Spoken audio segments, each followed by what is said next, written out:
Ladies and gentlemen, I am pleased to see you here. You came to be entertained and to forget your troubles. I know there is always some misunderstanding between husband and wife, parents and children and sweethearts, and everyone thinks his or her problem is always the greater. But I think after you hear this story, you might change your mind, and the things that appear grave to you now will diminish and fade away. This story has a real problem.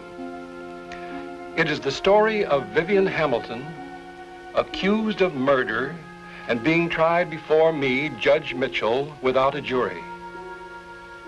Of course, the prosecution has painted Vivian Hamilton as a cold-blooded murderess, a woman without a soul. But we have yet to hear her side of the story. The defense may proceed. Your Honor, we have heard up to this time nothing but the damning evidence the prosecution has brought forth. We have offered no defense, nor do we intend to do so until you have heard the real story. Vivian Hamilton, will you now tell the court in your own words your story as you lived it? Yes, sir. We were such a happy family. The Gordons, Sardo, Del Rio, the Benedetts, Rawson Kennedy, Whitey Roberts, Tony Lavello.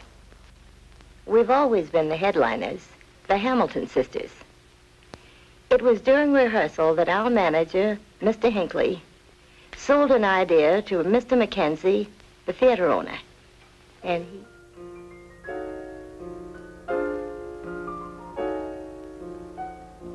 Every hour of every day, every minute that you're away, I keep thinking of you, blessing the love we knew. Every morning when I awake, have my coffee and coffee cake. I pour coffee for two, just as I did with you. Every evening I set your place as it used to be. I imagine I see your face smiling back at me. Every hour of every night, I keep dreaming I hold you tight. That's the way it will be through this eternity,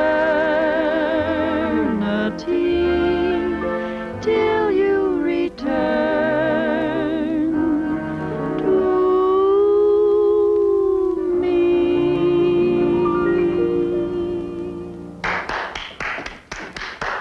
Bravo, magnifico, bravissimo.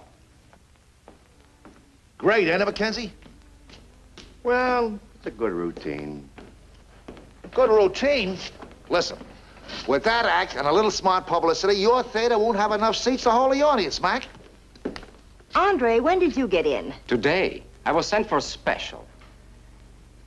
Each time I see you girls, you look more wonderful. It's incredible. Each time I see you, I can't believe it either. After that riot in Memphis, when your mental act backfired, I thought you'd given up your career. Oh, that was just a mental lapse. Look, Ted, you're asking me for a percentage deal, but all you're offering is conversation. There hasn't been a trick we haven't tried before. Except one. That's why I sent for Pariso. Come on, let's go to your office.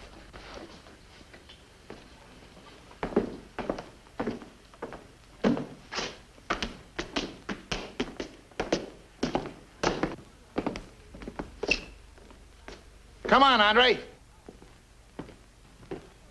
Voi siete un angelo del cielo, signorina. None of your foreign remarks. Oh, but I was talking about angels from heaven. Angel. Now, Mr. Mackenzie, will you tell the court exactly what happened? Well, I remember. It all started as a publicity stunt for the show. The theater business had fallen to an all-time low. I knew I had an exceptionally good bill, but it still didn't help. I was ready to listen to any proposition. Hinckley sold me the idea.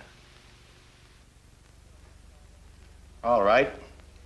You put an SRO sign on my box office, Hinckley, and you got yourself a deal. But how about the girls? Will they go for it? I'm their manager, ain't I? Just leave it to Hinckley. Oh, say, Mac, I happen to be a little low this week, and since I've been engaged, I was wondering... Sorry, Andre. You know our policy. No advances. Besides, I didn't send for you. Well, then who did? I did. Oh, you. And how about you lending me $100 till payday? How bad do you need it? Bad enough to ask you. I'm not gonna lend it to you. This time you're gonna have to work for it. In fact, an extra 100 every week. What's the pitch? Romance, right down your alley. I just dreamed up a little publicity stunt for the girls. And I'm gonna need somebody to play, Romeo. For $100 a week? In advance. Bring on, Juliet.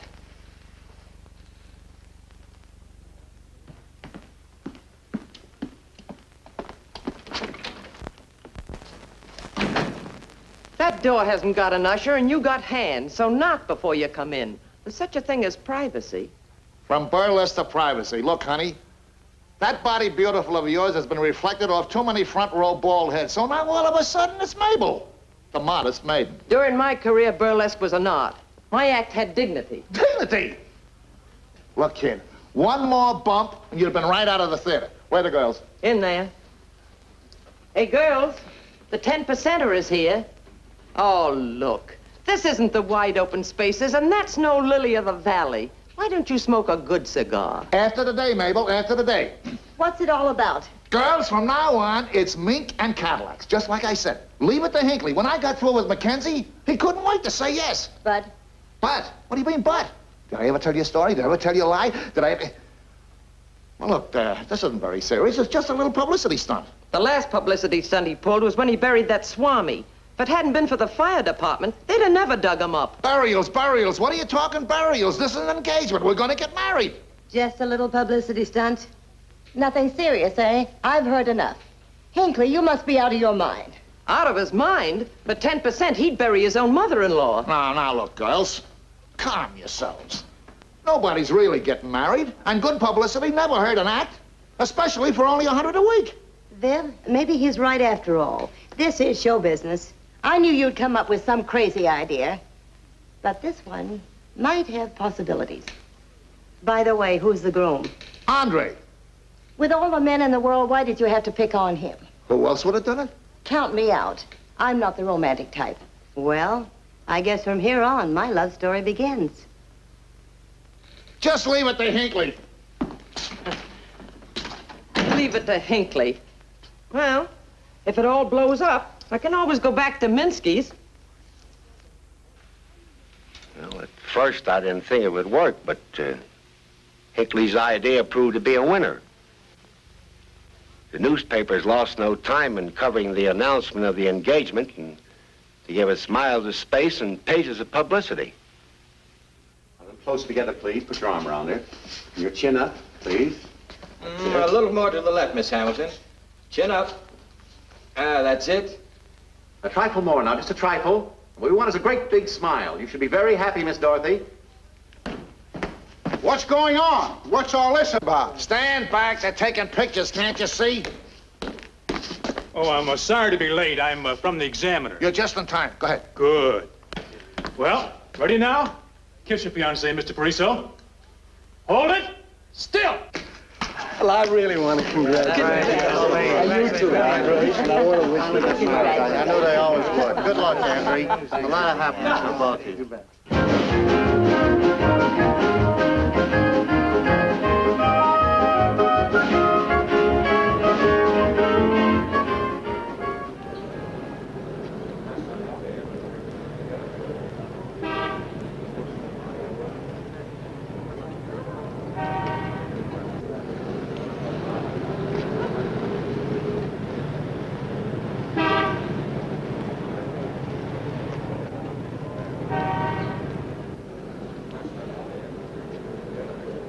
What did I tell you?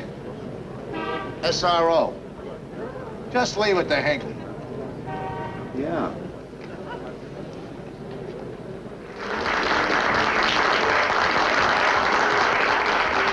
And I was practicing a little juggling I got so I could do 3 pretty well. You've been so nice, I'm gonna try it.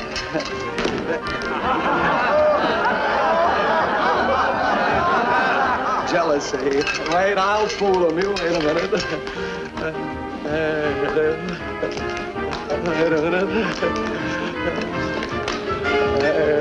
You know, applause makes some jugglers nervous. Doesn't bother me a darn bit. There you go. Watch this one. This is the hard one.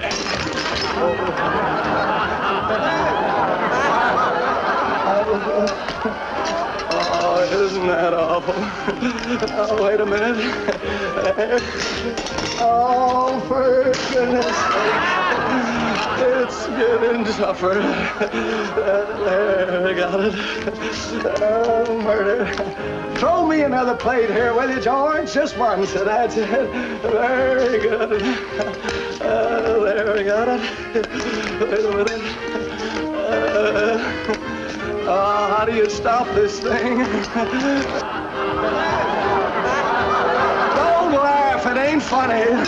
Now, wait a minute. Hold it. Oh, did you see that? Now, do me a favor, orchestra. Play me enough music to get me from here over to there, will you? Okay?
How's it all going, girls?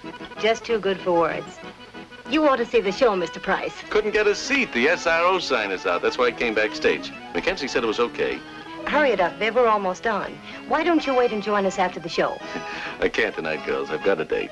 I'll just stand in the wings and watch. Okay? Good luck.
never fall in love.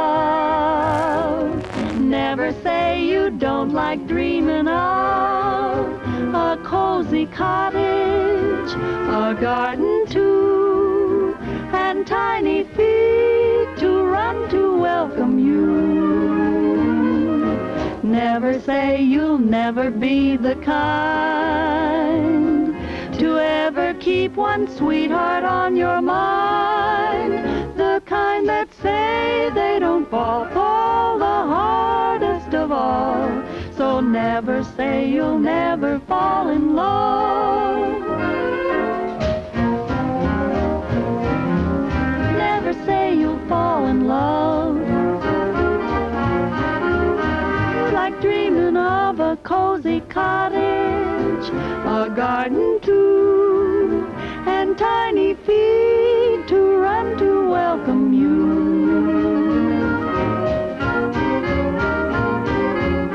Never say you'll be the kind to ever keep one sweetheart on your mind, the kind that say they don't fall the hardest of all. So never, never, no, never, never, never, never, no, never, never, never say you'll never fall in love.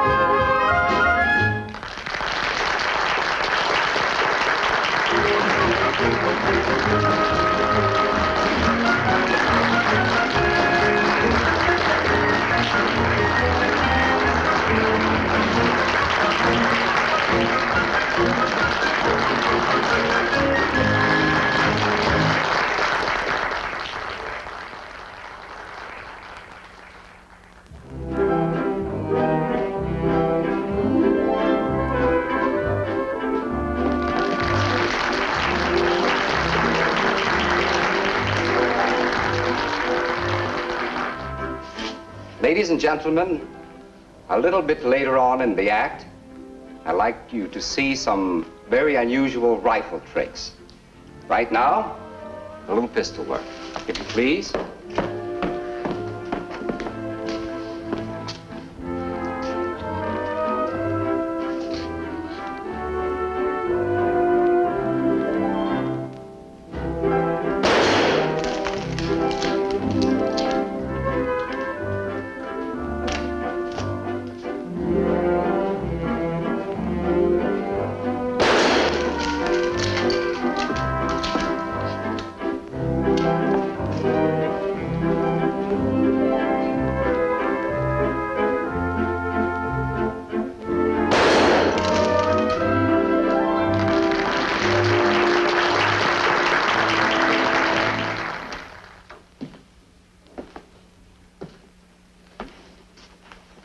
Miss Hamilton, is it not true that you and your sister Vivian quarreled violently over Andre Pariso?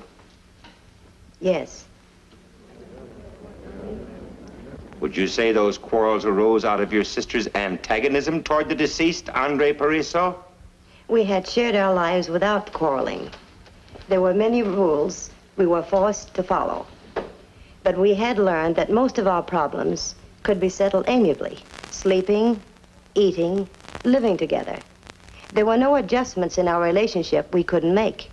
But after our quarrels about Andre, all our rules meant nothing. Now, I'll bring you your black wrap. No, I don't think I want that one. Get my green wrap, Mabel. What is this, a quick change act? Why don't you make up your mind? I've brought you everything in the trunk. You know, I think I'll go shopping tomorrow. I haven't a thing to wear. Now, look, Dottie, this is the first time you've worn that dress. You forget, I'm engaged. I can't be seen in just anything, Viv. Wait a minute.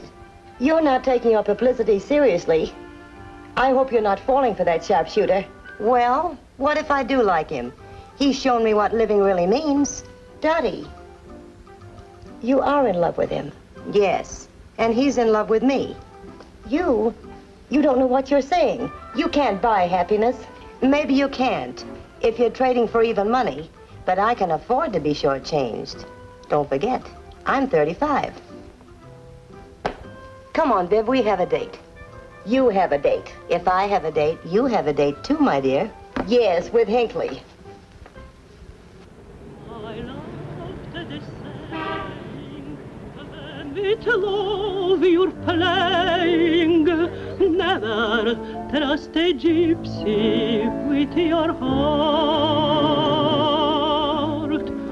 I was just a stranger, unaware of danger, in a gypsy tavern in Montmartre. A gypsy read my hand and promised untold. How could he understand that when I crossed his palm with gold, I gave my heart? Love will never find me, love I left behind me in a gypsy tavern in Montmartre. Oh no, you must never trust a gypsy with your heart.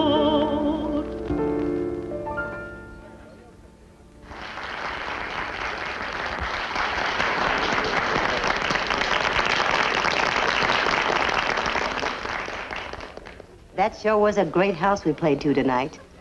Hinckley's no fool. His idea really worked. We sure have been packing them in. Who is we?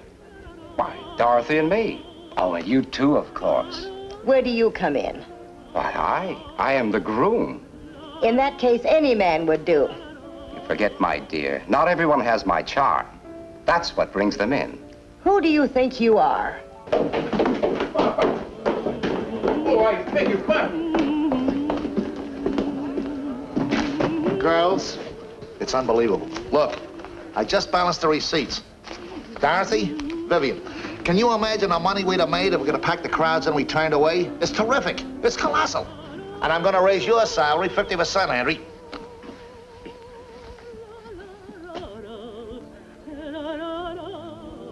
Not bad at all. Why separate payrolls? Did you really think we were one? We have separate bankrolls, separate accounts. We've always led separate lives. And I spend my money as I please.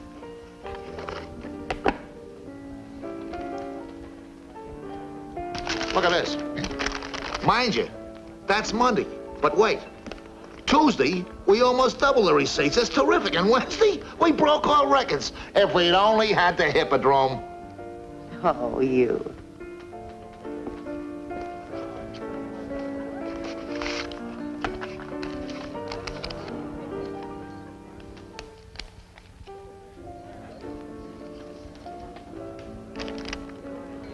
You're a door.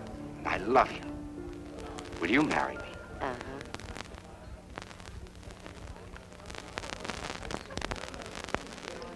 If this is for publicity, your timing is off. I don't see any photographers around. Vivian, Andre just proposed. For the same price, or do we get a discount? Since he may be in the family. Oh, no. It'll cost you more. What? Well, haven't you heard Hinckley say he raised my salary 50%? But Dottie, you're not. You can't be serious. Oh, yes, I am. We are getting married. Hooray! Congratulations! That's the best thing that could have happened. Waiter! Waiter! Champagne! Did you hear that? They're getting married. Renee, what a break! They're getting married.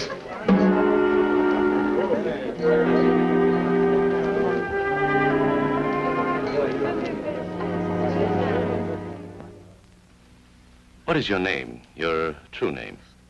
Irene Anders. In the theater, you were known as Renee. Yes.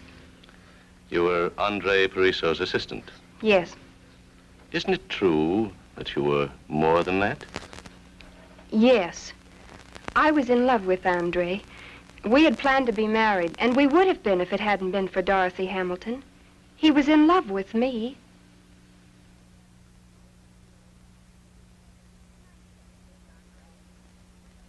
Nice technique, Andre. My dear, the true artist must give his all at every performance. You know, this profile of me isn't bad at all. Well, while you're making headlines, I'm getting the brush off. The only time I've seen you since this thing started is on the stage. Well, my dear, you should consider yourself very fortunate. Think of all the people who come to the theater just to see me and are turned away at the box office. Oh, tell it to Mackenzie. He might appreciate the big attraction. But it's the Hamilton sisters that are getting the percentage. Percentages have a way of seeking their own level. That, my dear, is a basic law of supply and demand. But I have already started collecting our share. What did you do? Hypnotize her? Charm is the word, Renee. Charm.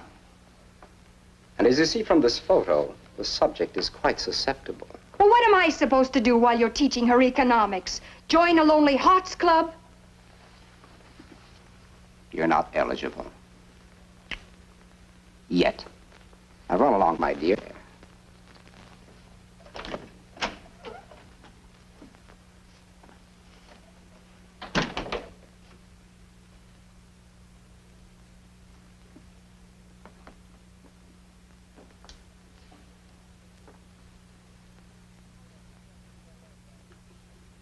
Why don't you turn out your light, Dottie? I can't. Not yet. Good night.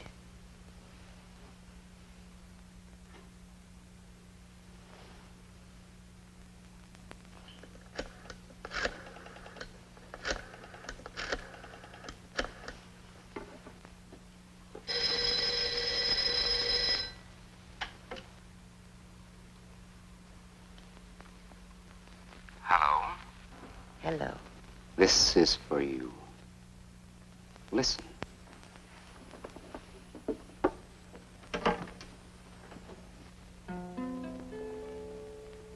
I'm yours forever, no longer free.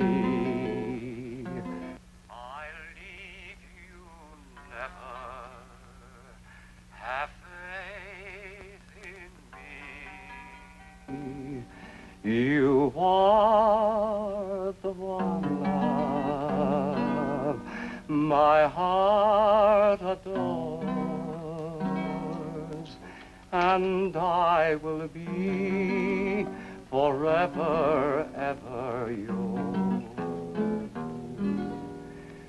You are the one love my heart adores, and I will be forever yours.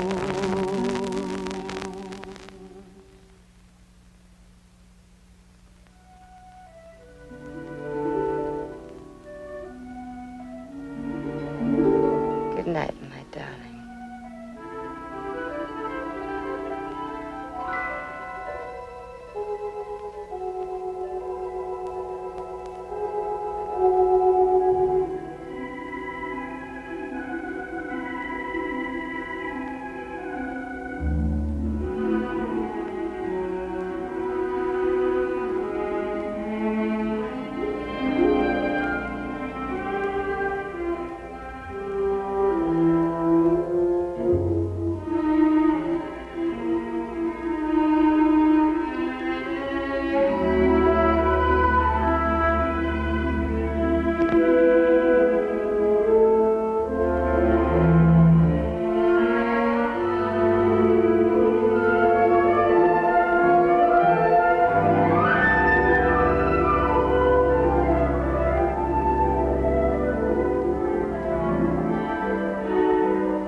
Darling, I love you.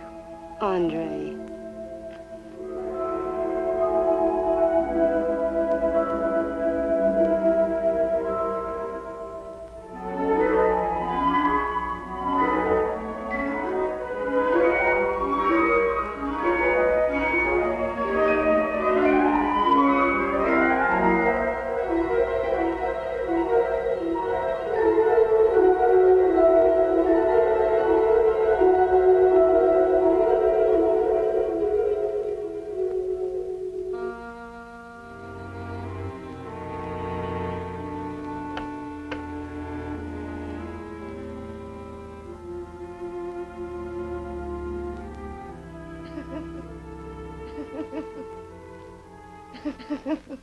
Dottie, what is it, darling?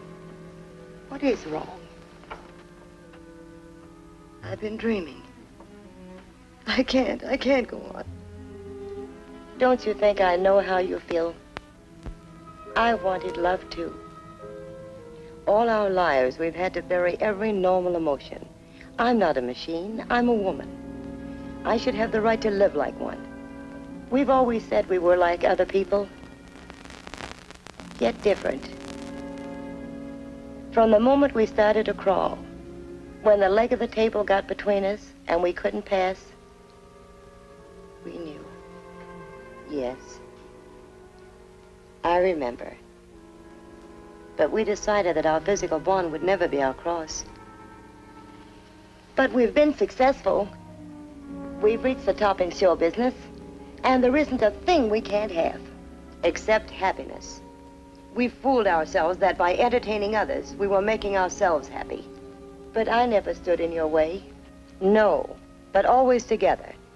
On dates, parties, nightclubs. I want to be free. Now I know that the only way I can be happy is to be alone with the man I love. Free? But we've always been together. And we'll be that way forever. Not forever. There must be a way. There must be someone who can help. Then, remember? Dr. Thompson. Separation. But Dorothy. No. We've been prodded and examined like guinea pigs since the day we were born. This is my life, too. And I have a right to live it. Yes, you have that right. But what good is it? Nothing you do has any meaning without love.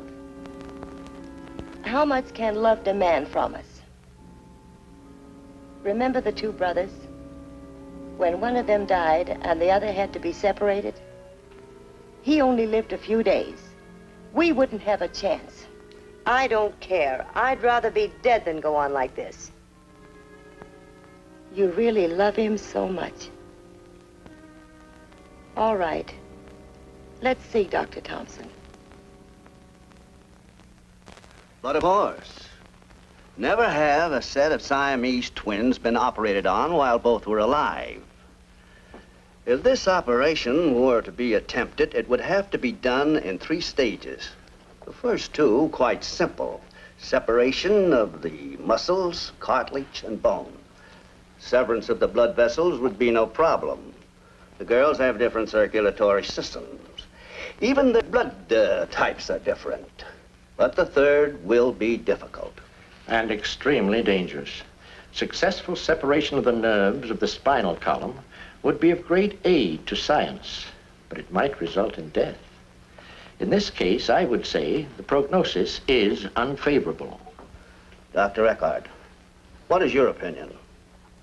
These 2 girls cannot live apart. Although they have 2 distinctly independent minds, they have been conditioned since birth to live as an entity. In my opinion, their separation is not feasible. When I examined the girls a number of years ago, the mere mention of doctor was enough to disturb them. Only a great emotional stress has brought them here. Dorothy's desire for marriage. This will not be easy. Miss Manning, will you have the girls step in? Yes, sir. The doctor will see you now. Will you come in, please?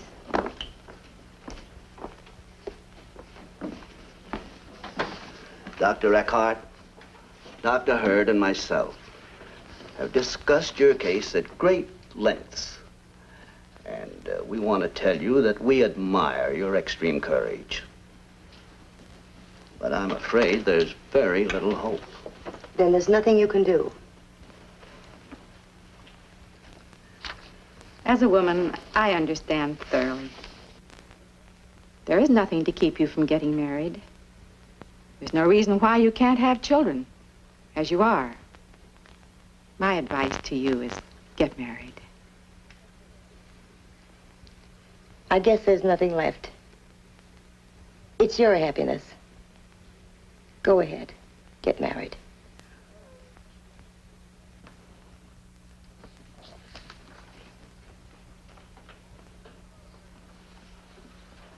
This is unheard of. If somebody had told me, I wouldn't have believed it. Neither would I, but it's a fact. What's the matter with those monkeys? I don't know.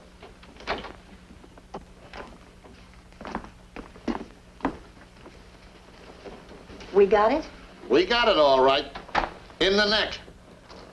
I sent for you because you asked me to get Dorothy a marriage license. Here's the result. 27 different states have denied you the right to marry.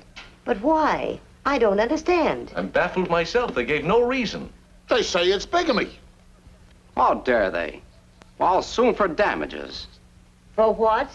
Why, the implication. Me, a bigamist. Look, Dorothy, where there's a will, there's a way. I'm going to send you to a friend of mine. Maybe he can see a way out. His name is Dr. Burnham. Doctor? No, he's not that kind of a doctor. Here's his address.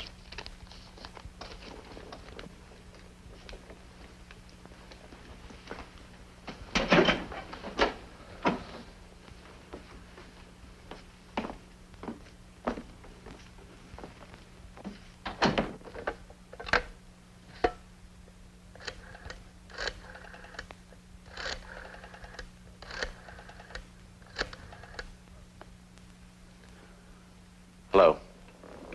Dr. Burnham, please. Thank you. I'll wait. This way, girls. Who is it, Martha?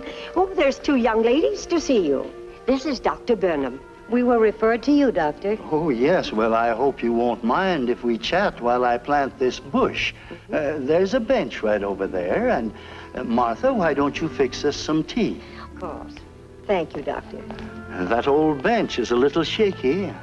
Must fix it sometime, but the garden seems to take about all of my time. Martha objects, too. She says I spend more of my time on my flowers than I do on my sermons. And perhaps she's right. Though I must say my congregation doesn't seem to suffer for it. They're twins. Yes. Nature sometimes permits twins to blossom from the same bud. Permit? You make it sound as if nature were granting a favor. Oh, no, my dear. Nature never grants favors. What she does is with purpose and meaning. Every living creature is a part of her pattern. What purpose can she have in creating this, when every other thing is an entity by itself? It is not easy to understand God's mysterious ways with patience. But I'm afraid mine is just about gone now. This string simply won't come untied. Oh, thank you. Children, I think I understand your bitterness, but you must relieve yourself of belief in limitations. But the barriers raised before us are very real. Faith can overcome even these. You have been forced to live together constantly, bound by spiritual and physical ties. Yet I am sure you have found a way to live separate and private lives. Mentally we have, but it's almost impossible to convince people of that. That's why we came to you. I want to get married, but the officials have refused me a license. They say it would be bigamy. Why, that's bigotry. There can be no problem of moral or social wrong unless there is an intent of immorality. You shall marry the man of your choice. And I feel quite sure that in God's eyes, your marriage will be hallowed. Reverend Doctor, the tea is ready. Oh, yes, we're coming. Would you lead the way to the house? You see, I don't have my eyes with me. My dog is in the hospital. And now don't worry. I know about your problem. I'll see that you get a license.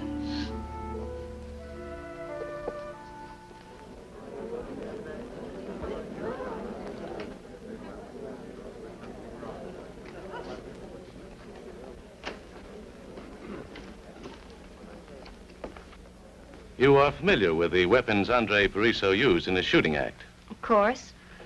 Do you recognize this revolver? Yes. It's the one that Andre used. Where else did you see this gun, and in whose hands? In Andre's, in his dressing room, the night that he showed me the marriage license that he got with the help of Dr. Burnham.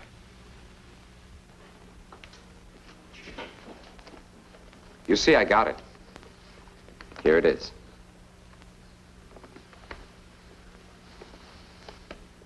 You're not going through with this. Why not? Who's going to stop me? Me. Suppose I told him the truth. About what? About us. It might spoil your marriage. You wouldn't dare. Don't forget, I use real bullets. Accidents can happen. I can miss. Oh, don't be foolish. Haven't you seen our new building? Andre and Renee in the second spot. And it's only the beginning. Soon we'll be the headliners. Now be a good girl and get dressed. And don't forget, be at our wedding after the show.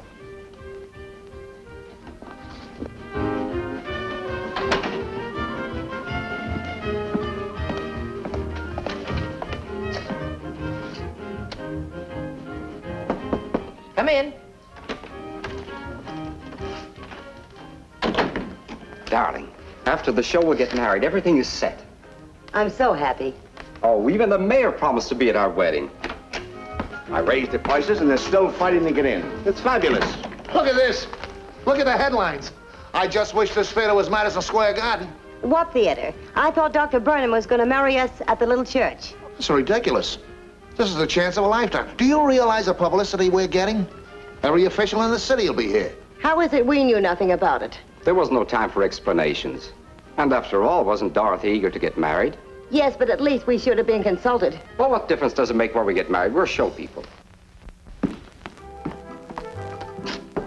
Hamilton sisters, on stage. All right, let's leave them alone. Now let me have one look at you. This is a big show tonight, girls. Yes, I think you look fine.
Say, is it new? 5 carats. Wonderful, Andre. Diamonds, too? Good going.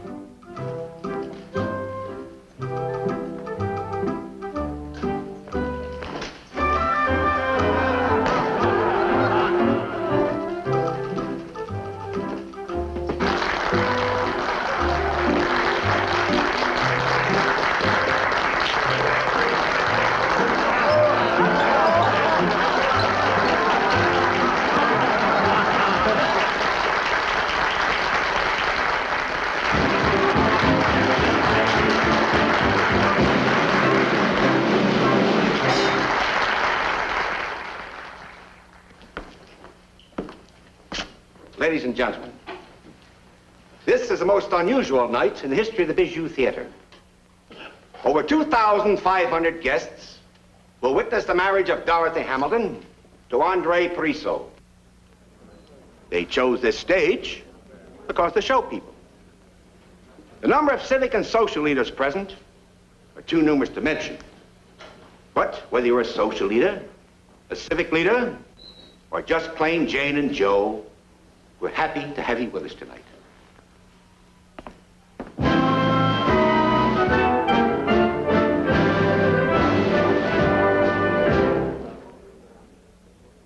We are gathered in this company to witness the joining together of this man and this woman in holy matrimony. Into that state, these two persons have now come to be so joined. Unless anyone can show cause why you may not be so joined together, I will now proceed. By the authority vested in me as a justice of the peace. Do you, Andre Pariseau, take this woman to your wedded wife to live together in lawful matrimony? Do you, Dorothy Hamilton, take this man to your lawful wedded husband to live together in lawful matrimony? Will you love him, comfort him, honor and keep him? I really wonder if she'll be And by happy. giving and receiving a ring, She sure and by deserves joining it. hands, I do now pronounce you man and wife. You may kiss the bride.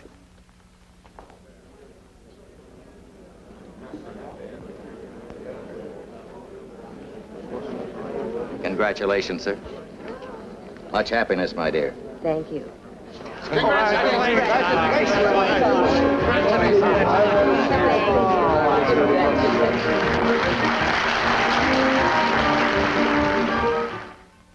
Good night, girls.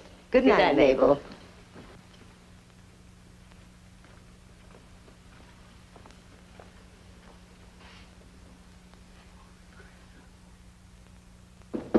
Come in.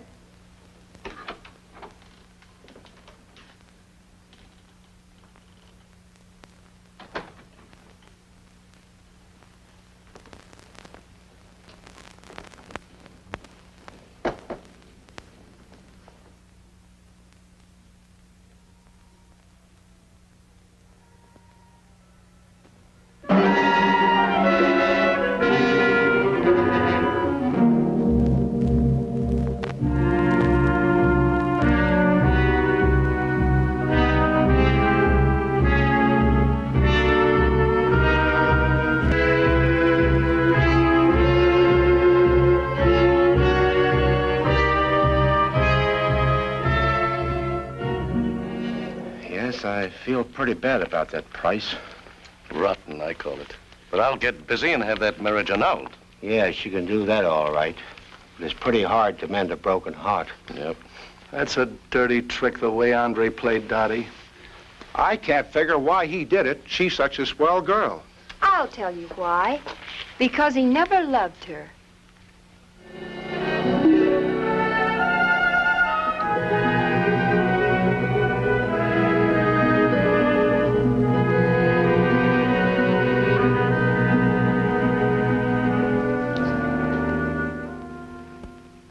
Vivian Hamilton, will you now tell the court what happened after Andre Pariseau deserted your sister? The show had to go on. We did our act as though nothing had happened. Until... Never say you'll fall in love. You like dreaming of a cozy cottage, a garden too, and tiny feet to run to welcome you.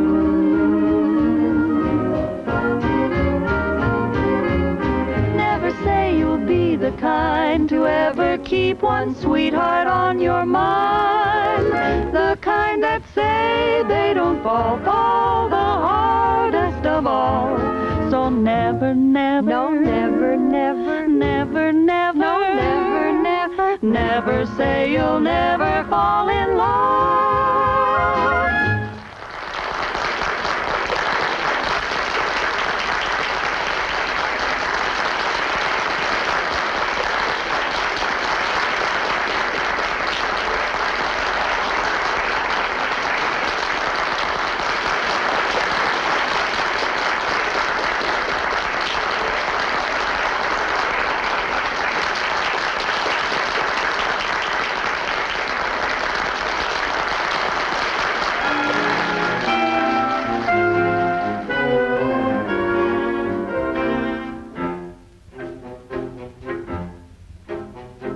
stole the golden sunshine and left a barren sky.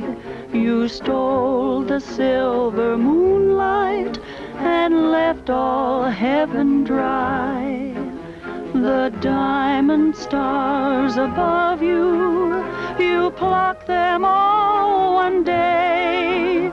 Then in one magic moment, you stole my heart away. Why did you rob the sky? You're a love thief, but I know your reply. You stole the golden sunshine, then placed it in your smile. You stole the silver moonlight to help you to beguile.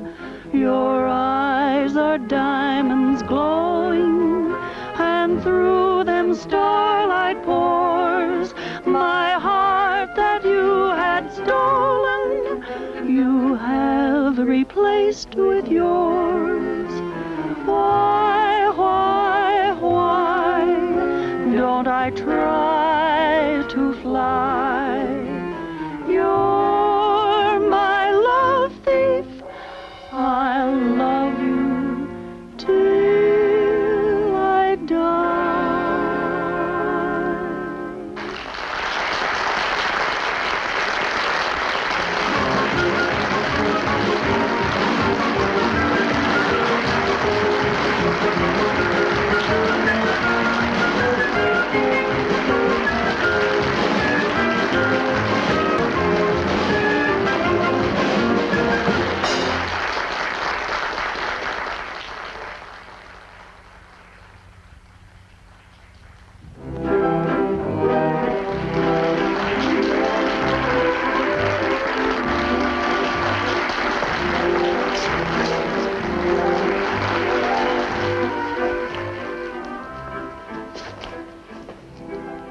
Ladies and gentlemen, a little bit later on in the act, I'd like you to witness some very unusual rifle shots.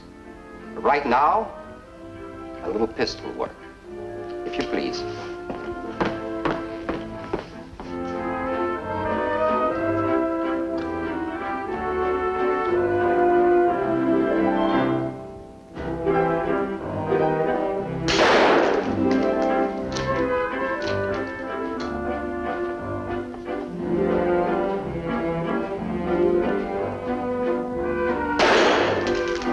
What's the rush, Viv? Why don't you snap out of it, Dottie? You didn't do a thing with our act tonight. I know it, but I can't help it. Look, sister, you don't think you're the only woman that's been jilted by Andre. No, of course not. It wouldn't be so bad, but I still love him. And that's what really hurts. Don't let him know it, Dottie. Smile. Put on a good act and smile. I'll try, Viv. Let's change and get out of here. No. Why? Not yet. I want to watch Andre's act. Oh, all right.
Now for this next trick, ladies and gentlemen, I would like to use a mirror.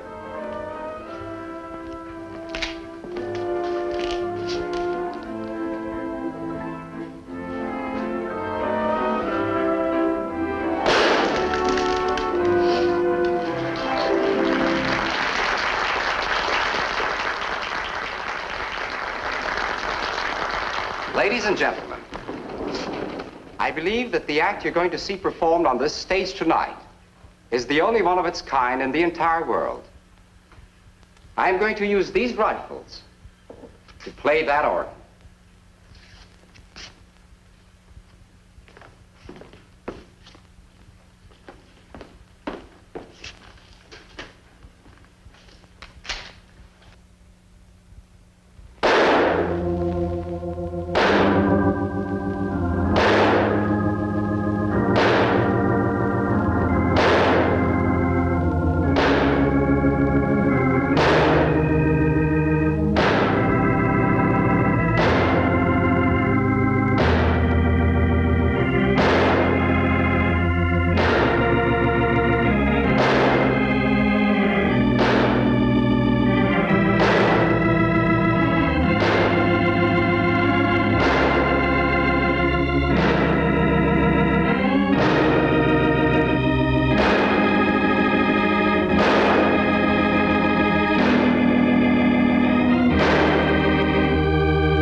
Please, quiet. Ladies and gentlemen, there's been a slight accident. Music!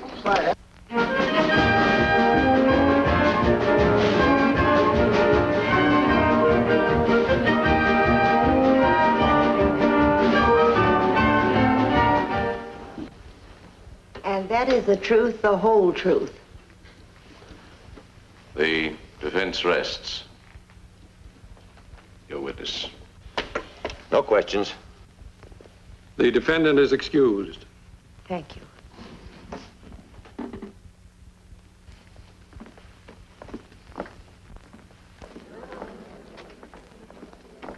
Judge is going to have a tough time making a decision in this case.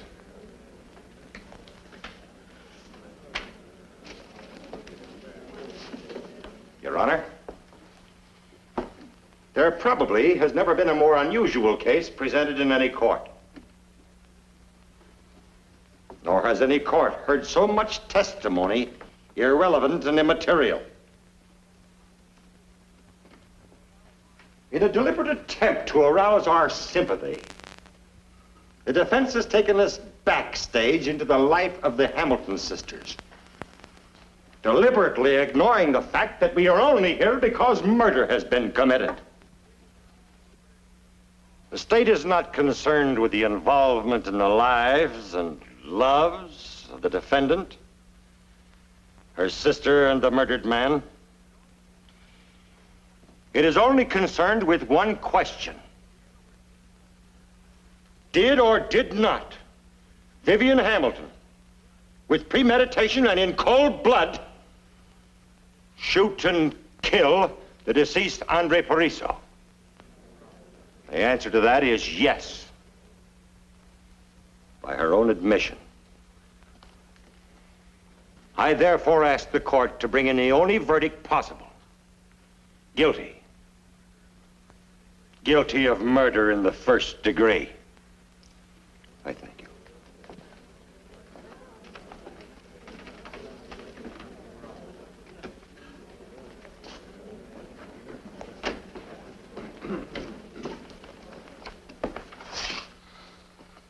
Your Honor, the state has built a case against Vivian Hamilton, which is punishable by law and applicable to all human beings. The prosecution demands the extreme penalty.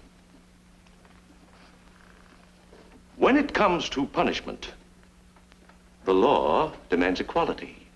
But the fact is, the law has never considered them as equals.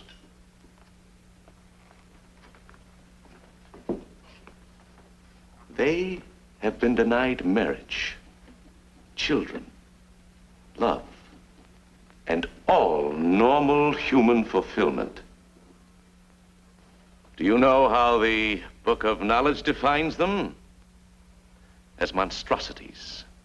Your Honor, I ask you, Are they monstrosities or are they human beings?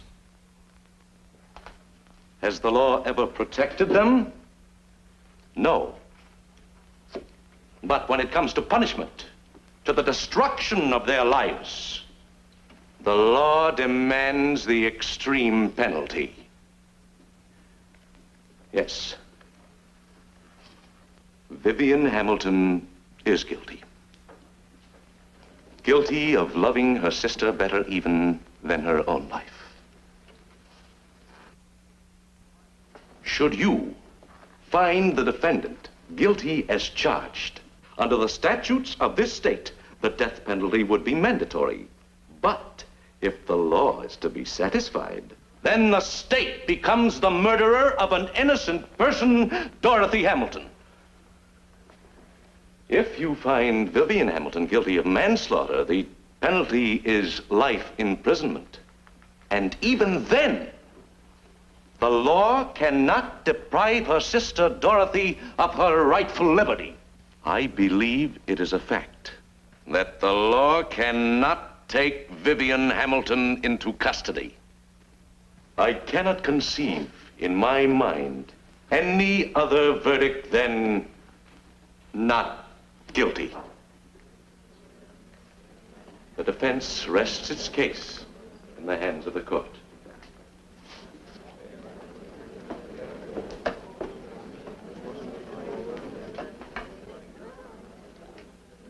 State may proceed. State rests. Court will remain in session until a decision has been reached.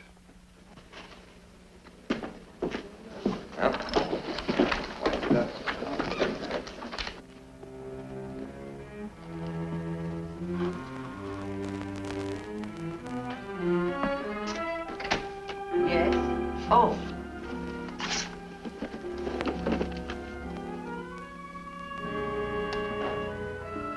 Thanks.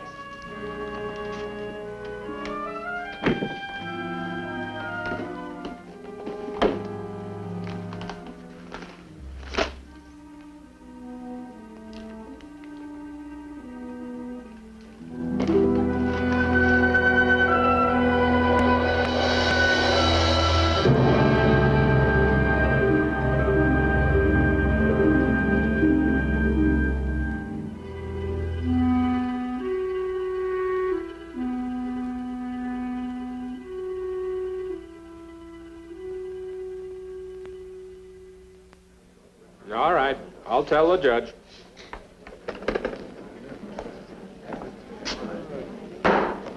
Court will come to order.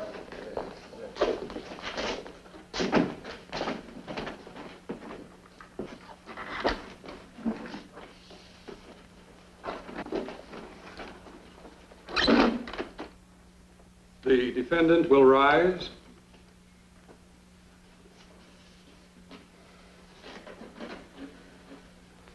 After 20 years on the bench, I can find no precedent that will help serve me as a guide in this case.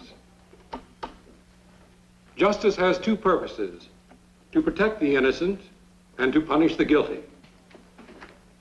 Were I Solomon, I might be given the supreme wisdom to do justice.